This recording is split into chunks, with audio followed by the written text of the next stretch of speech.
Welcome back, 365 Sports. It's this, and then the top five, and then the show's over. Sadly for everybody, but we did get at least half the show with the Smokes in it on Friday, so that's a win for everyone. Except for maybe me. I don't know. No, I'm kidding. But I love having Josh on the show, Josh Neighbors, host of the brand new College Countdown, which you can find on YouTube and wherever you get your podcasts. It is started last week, 2 weeks ago. Last week, yeah. You might be right. I don't know. Who knows? Yeah, who knows? But it's so go subscribe to that channel. I had looked it up when you told me about it, and I forgot to subscribe. So last night I did spend some time watching your stuff because I do enjoy your stuff. And it's just for people to know, like, you're still going to do Big 12 stuff. You're still going to do everything, but you're kind of expanding out all of your tentacles, so to speak, into different parts. It's like hard not to cover the Big 12. Like the Big 12 stuff slips in because I was doing the rankings the other night, the CFP rankings, and it's hard not to think about the Big 12 because I think it's really fascinating the fact that Boise State's now overtaken BYU for that spot. And I mean, I don't think the Big 12 is in trouble, but you look behind them, Tulane's not too far behind. Mm-hmm. So an Army's not too far behind either. So if Army did the impossible this week, the conversation all of a sudden becomes robust. Yeah. I think the Big 12 is okay once again, but I mean, they're going to be the season end today. They'd be number 5, not number 4. Yeah, absolutely. So, let's jump into right off the bat. I just wanted your thoughts on, do they have the top 12 right? Maybe not the seedings, but do they have the 12 teams right as it stands right now? It's like the 12 teams in the playoff, because obviously there's some that aren't top 12 that would be. Yeah, so I guess right now you'd have Oregon, Ohio State, Texas, and then Miami, right? Mm-hmm. And then from there you'd go Penn State, Indiana, Notre Dame, let's see, Alabama, Ole Miss, Georgia, Boise, BYU, right? So then I think they would go. I'm not sure who gets left out. Tennessee gets left out. Yeah, Tennessee gets left out. Boise right now would have the first round bye, right? So they would, and again, they would be. So that would make them the 4th seed because they'd be ranked higher than BYU, and that's. I mean, they have the 12 right teams. Yeah, I mean, the only other team I would advocate for potentially is I think A&M maybe. I know Tennessee has 2 lost to Georgia's not that bad. Arkansas lost to me kind of feels like it's a big anchor for them. I know A&M got smoked by South Carolina, but turns out South Carolina is good, and South Carolina played played an awesome game. Yeah. So A&M is probably the next, but I guess the resume doesn't really stand up enough. Yeah. And that Notre Dame win will cost them some. The one I would advocate for being out would be Notre Dame. I think the NIU loss hurts them, but they've been putting a hurting on teams ever since that happened. Yeah. So they've gotten the retribution. I think the real debate to be had, honestly, on the conference champion side is Miami versus SMU, but I think that'll get worked out. I could see if they flipped Miami and SMU just because SMU has a better resume right now than Miami does. I would do that. I think there's 2 things keeping Miami afloat in this thing right now as far as their ranking goes. One is they beat an SEC team on the road to start the season. And by 1 million. Yeah. And so that means something, even though that's a very average at best SEC team right now. And their losses to Georgia Tech, who's just okay. But SMU has a better schedule all the way down and had their loss is better than Miami's loss because they lost to BYU, who's a playoff team currently. Right. So that's the only argument I can see, and I could see you making it. But let's face it. Oh, and the other thing that's helping Miami is Cam Ward. Yeah, that thing that's out there. So you kind of have to say, because we've been told that who the starting quarterback is a very, very, very important thing. Don't get hurt this time of year. Right? Yeah. God forbid. I think, you know what, Paul, this question raises a really interesting point. This conversation raises a really interesting question. Do they give an F about the resumes when it's going to be it's Miami, SMU, and it's going to get sorted out? Mm-hmm. Are they going to make sure the logic tracks always? And because that's kind of a question when it's look, we're using the Missouri win to prop, the Missouri is like propping up A&M in some ways and propping up Alabama in some ways, right? And they keep them in the rankings and helps prop them up. But like, will they just drop, will they treat Missouri the same at the end of the season once they really don't need them anymore to prop teams up? Mm-hmm. Kind of a question I have. And kind of the same debate right here. Like, okay, are you going to use I'm with you. I think SMU should be ahead of Miami. And I think I don't think it's crazy. Like, I think like deficiency, like SMU to me is a more complete team. The highs for Miami are very, very high. They've got a great player in Cam Ward, but I mean, they've been doing the Baylor TCU fire drill like every week for a while, and it ended up biting them. SMU does not feel like that to me, and their loss was early, and it was by 3 to a team that ended up being really, really good. Mm-hmm. So I'm with you on that point, but it's interesting, like how that how does that look as we continue? Are they going to evaluate resumes honestly, or are they going to have teams just stay where they are despite some results and just be like, well, they're going to work it out? Will they put Texas and Alabama, even though they haven't played, if Texas ends up with 2 losses, they're going to put them in similar spots. How are they going to evaluate them? Stuff like that. Yeah, absolutely. Okay. IU, Ohio State this week. There's been some like wild takes on what IU should do just to like take the lump in this game. Did people get bored? I think people got bored because the top 5 didn't change. All of a sudden they were like, let's talk about Indiana. And I'm like, why? They've been good all year. And all of a sudden now we're like, it's like the media is getting, I don't know what Indiana did to people. Maybe everybody just still hates Dan Dockich, but like, it's like they're just getting whipped by everybody all of a sudden in the national media. And I don't know why. Yeah. I don't know either. I don't get it. I don't, but Indiana they're double digit dogs. I know they could very well win this game. And I think the best news for Ohio State is it doesn't matter what happens to you in this game. You're fine either way. But on the other side of that, are they? Indiana, I think so, because if Ohio State loses this game, they're going to drop no lower than 5th or 6th.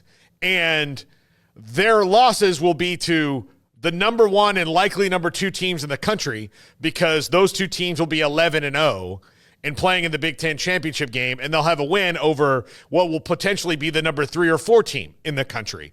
So they'll be protected because both their losses are better than both of any of the SEC losses. Yeah. Right. So fair point. If you take those, then you're really like, if Indiana wins this game, Tennessee is screwed.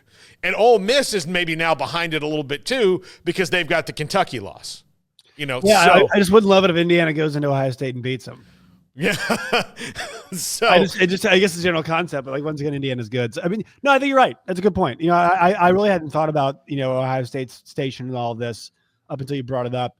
Because you have one loss, kind of just. I mean, I'm still so focused on I'm still in 1-loss mode. You can't take number 2, mind frame, and that's gone now. That's totally gone now. So you're right. And plus that Penn State win props them up too.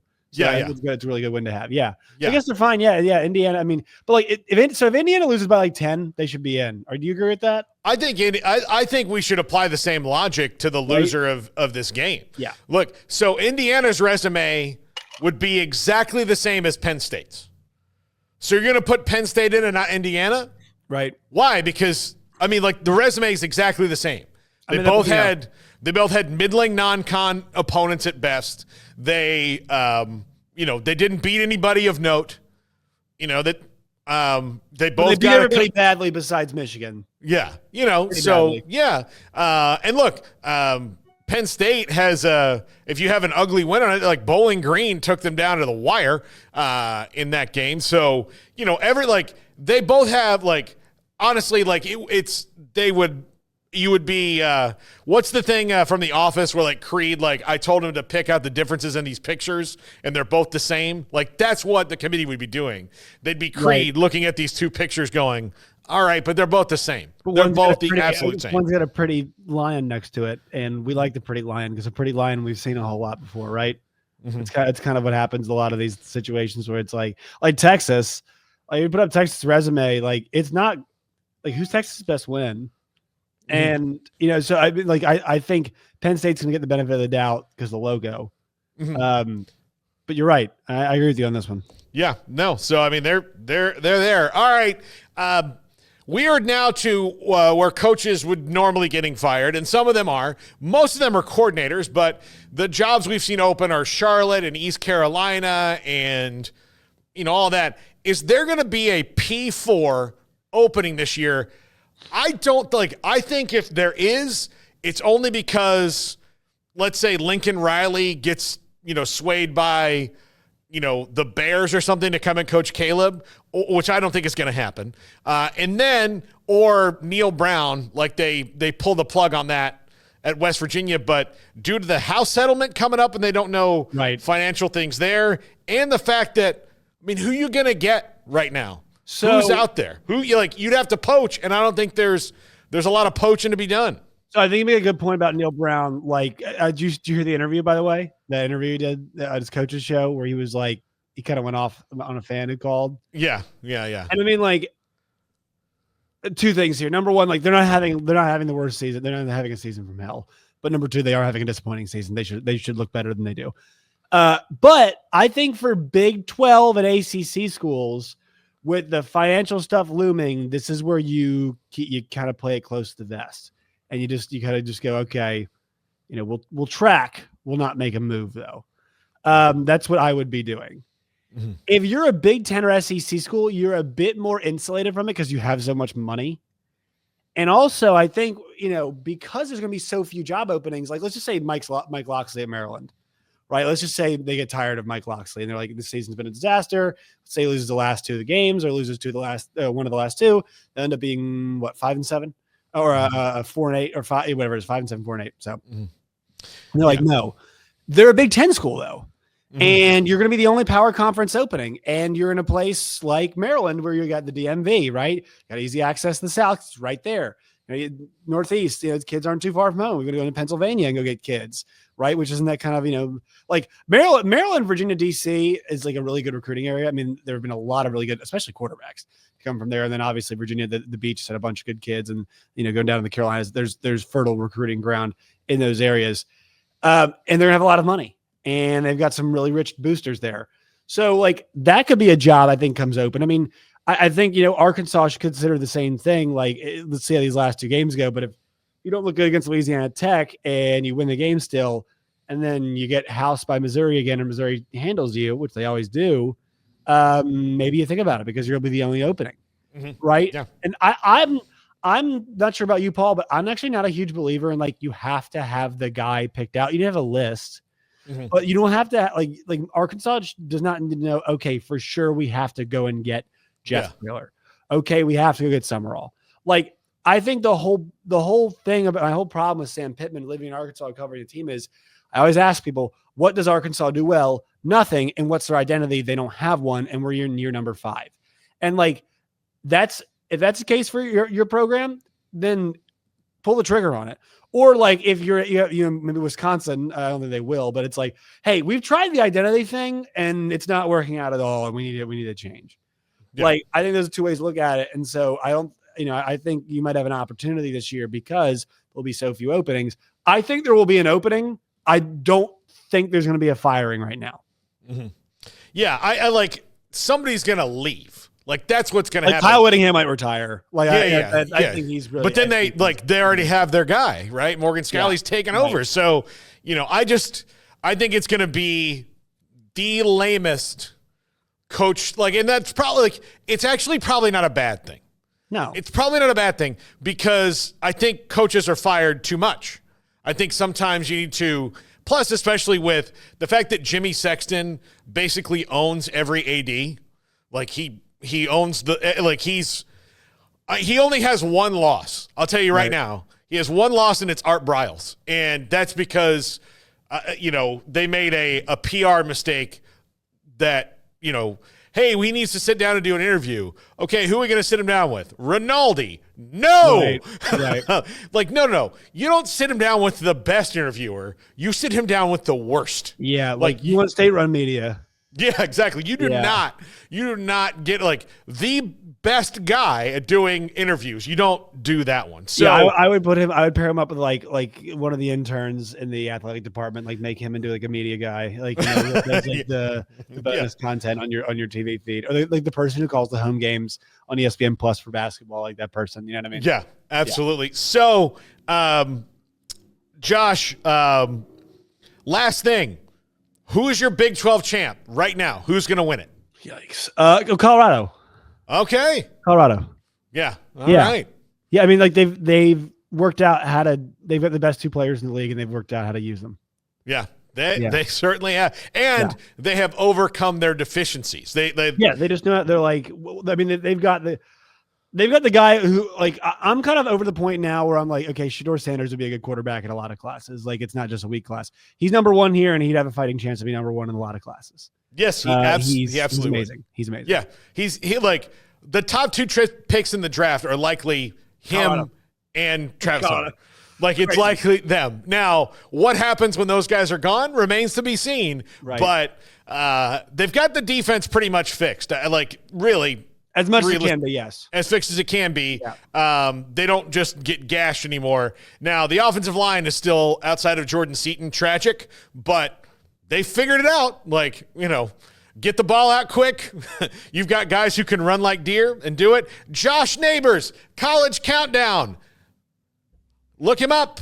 This is 365 Sports.